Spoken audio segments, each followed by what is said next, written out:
Hello, welcome to Nate's Noms again. This time, I'm sorry Italy, we're coming back for another one of your recipes and slightly brutalising it. Today we're going to do a take on a carbonara, a beautiful summer dish. Yeah, perfect for a beautiful summer's day. This version of the carbonara is going to use, I'm gonna pop in here. See, I poured most of the ingredients out this time. My dad doesn't eat red meat, so I've got my hands on some duck breast pancetta, which I'm going to be using instead of pork pancetta. Dad not eating red meat and duck is an odd one, because duck, depending on how you look it up, it can either classify as a red meat. I mean, if you look at it, it's super dark, it's red, right? But also, technically, it's poultry, it's from a bird, so it kind of lies across both sides of these things. That's kind of a cool fun fact, I think, something that is both poultry and red meat. The spices I'm going to be using today are two. This time I prepared them behind me beforehand. So, we've got some cloves, and these little things are really nice. They give a warming flavour throughout. Very, very powerful flavour. So I'm just going to be using about 6 of those. And then I've got some cardamom. The cardamom here equally has quite a nice, very distinctive, unique flavour that cardamom adds. And these two should combine together very well.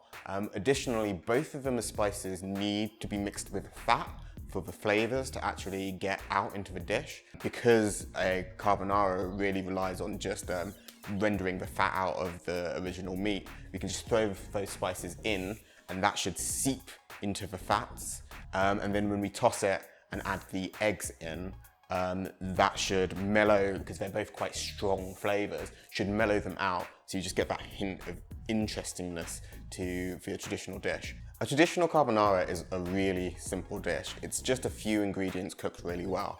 No cream. If you've added cream to your carbonara, you are doing it wrong. Although, I mean, I'm throwing some spices into my carbonara, so I can't exactly be one to talk. Egg, cheese, meat, pasta, a little bit of pasta water as per usual. Stir, the heat from the pasta cooks the egg, and it comes out delicious. I'm going to be keeping it at the same level of simple. Just going to be rendering out some of the fat from my duck pancetta, then adding with the spices in, cooking some pasta, adding the egg. I'm also going to add a little bit of garlic, because that will kind of like help harmonize the other flavors that are happening in the dish. Just bring them all together, adding a base layer that everything else can be a part of. I hope you guys are enjoying the videos I put out so far. It will help me a lot. If you like the video, write, hey, this was awesome down below, and hit the subscribe button so that I can slowly grow my little following of people who are enjoying me ramble and cook. I need to stop looking. The only thing that's back here are the spices.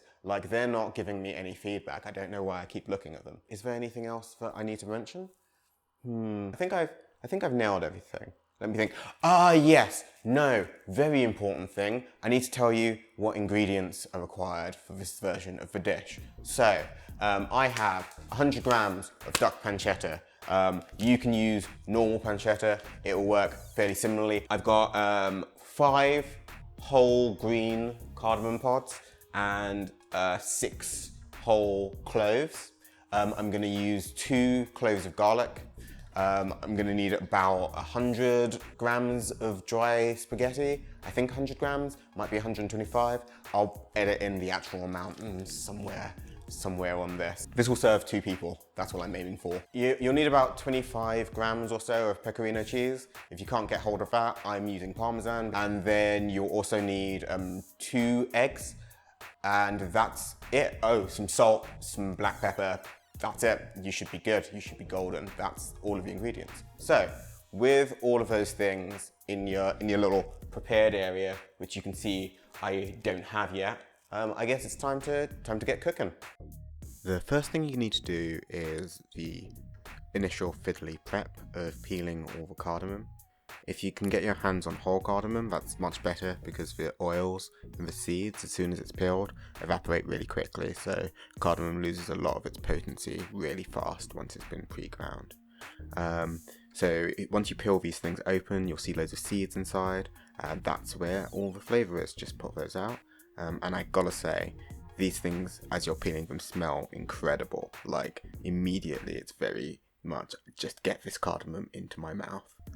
After you have peeled the cardamom, you're going to need to grate the cheese.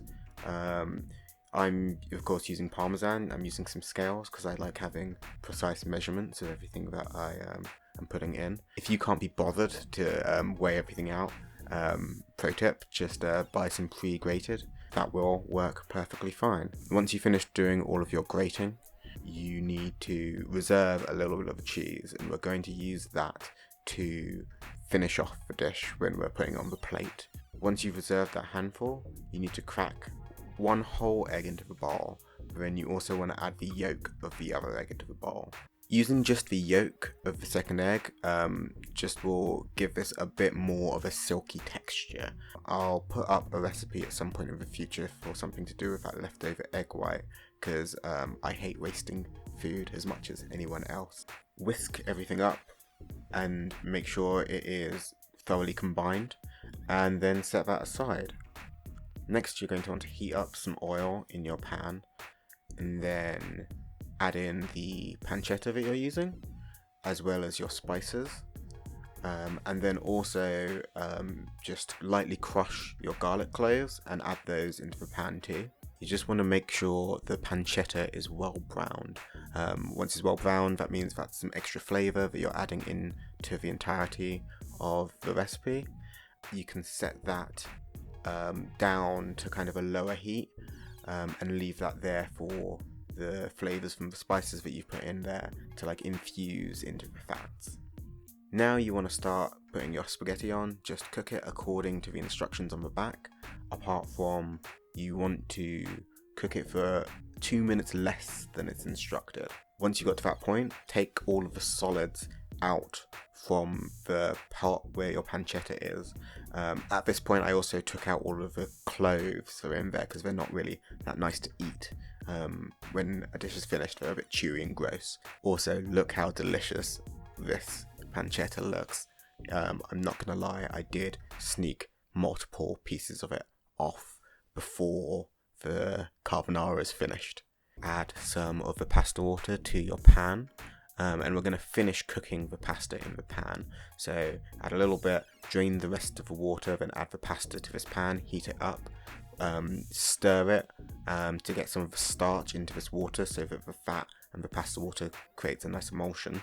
And then when the water seems to all have gone, you want to take your pot off the heat, which is really important. If it's too hot, you're just going to make scrambled eggs, and you want to take that mixture that you had previously of the eggs and the cheese, pour that into your pasta while stirring continuously, and you'll see it move from like this clumpy mess into this silky smooth sauce as the heat from that pasta cooks the eggs out. Then you want to add your solids back in, stir that, and then we are ready to put this all onto a plate. So put your carbonara on a plate, top with a little bit of your reserved cheese, and then some cracklings of freshly grated black pepper, and there we go, a duck, clove and cardamom carbonara. Taste test done. How did the recipe turn out? Really nice actually. The flavour of the cardamom just added and cuts through like the rich fattiness of the carbonara. It's still silky smooth on your tongue, but you get that like nice little burst of cardamom flavour as you're eating. The duck pancetta that I used was really salty. So one thing you'll notice is I didn't add any salt to the recipe. Your mileage may vary. You may need to add some salt yourself as your seasoning.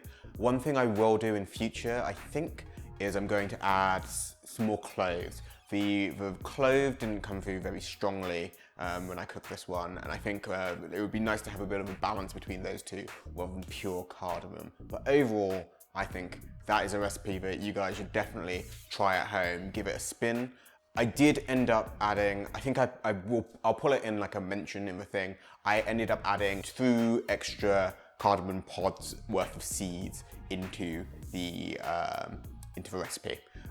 Just because when I tasted it earlier on, there wasn't enough of that sweet cardamom flavour coming out. If you've got those spices just sitting in your cupboard, go for it. Everything else is really easy to buy.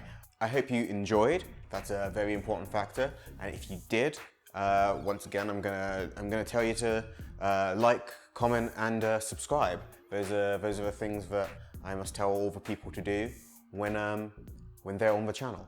But otherwise, once again, I will catch you all next time.